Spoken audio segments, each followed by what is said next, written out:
OKC with a double overtime win at home against the Jazz, two teams that really, it's safe to say, don't love each other.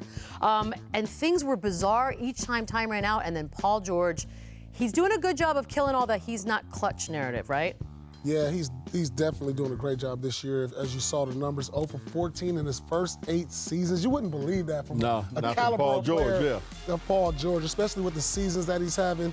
I mean, this is just a remarkable shot over Rudy Gobert, a 7'1", 7'2" player. I mean, this season he's having, the only thing that's keeping him from winning MVP is OKC not being a #1 seed.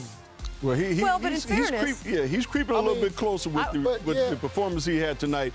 And the one thing, and Paul, you and I talked a bit about this earlier, the one thing that he did differently than what Russell did and what Donovan did is that he took the ball to them.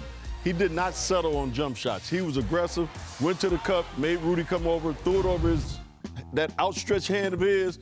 Game over. 45 for Paul George. I like returning to a double overtime game. Right now, Chauncey standing by with Paul George.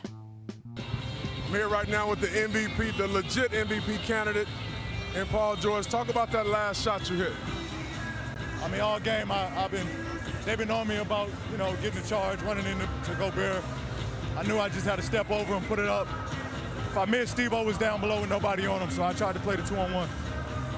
Yeah, you did. You guys have the hardest schedule going forward the rest of the way. Talk about how you're going to keep these guys focused night in and night out. I mean, the good thing is we got home court advantage on most of the games that we got down the stretch. We got some big games, but it's good for us. It's going to build some character going down the stretch in the playoffs. We got to win these games regardless, so it's good for us. I think it's going to give us everybody, the young guys, will be battle-tested going into the best time of the year. You and Russell have developed some amazing chemistry this season. What's been so different with you two guys this year? I think, it wasn't rushed. We had time to really know and be around each other, learn each other's families. I think it just developed, and it developed at a good pace. Good luck this year, man. Appreciate you, big shot. Yes, sir. Yes, sir. And tonight marking the 6th time a pair of teammates finished with 40 each. That's over the last 25 seasons. No big deal. Russell's involved in 4 of those 6 games. Both these guys had 20 points in the second half. That's the first time they both reached 20 in a half as teammates. And now I want everyone to sort of understand how this went down. So the end of regulation, the ball was in Russell Westbrook's hand, and I know you got frustrated. I mean, I don't mind the ball being in Russell Westbrook's hand because these two guys at the end of the game are option 1A and 1B, being Paul George A, I think Russell's B. But at the end of the game, when Russell got the ball, I felt like he should have pushed it and tried to do what Paul George did, get to the rim, collapse the defense, because they got the ball when he's pushing it. He's tough to guard in transition. He gets fouled. He can get to the rim. If the defense collapses, he can find an open man.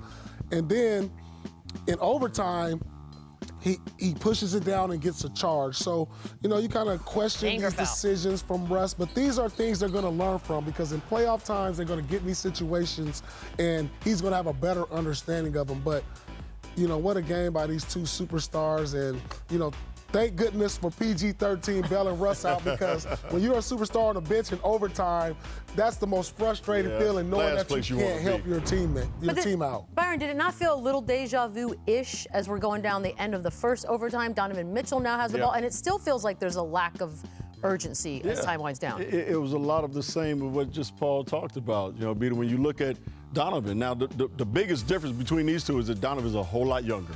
So lack of experience, because he took a shot that was contested and he had the same opportunity where he could have pushed it, got to the paint, and if the defense collapses, he's great enough to finish in the paint as we've seen all game long, but he's also great enough to find other shooters. So both of these guys are taking contested shots that are low percentage shots at the end of the game. If they would have been a little bit more aggressive as far as pushing it, now you got the defense on their heels, and now you're probably going to get a teammate a better shot. Yeah, because I feel like you could get that shot anytime. That long mid-range shot. So if you push it, try to get in the paint, there's an opportunity to get fouled. There's an opportunity to get to the basket, and there's another opportunity to find an open guy at the end of games. But these two teams are a great matchup for one another. Utah beat them last year in the playoffs, so this is a great matchup. And OKC didn't really want to give them credit for that. Just said they missed some shots. You know what? At the end of the day, you got to give credit where credit is due. Utah beat them because they were the better team than they were last year. Both teams play again tomorrow, so hydrate, get some sleep.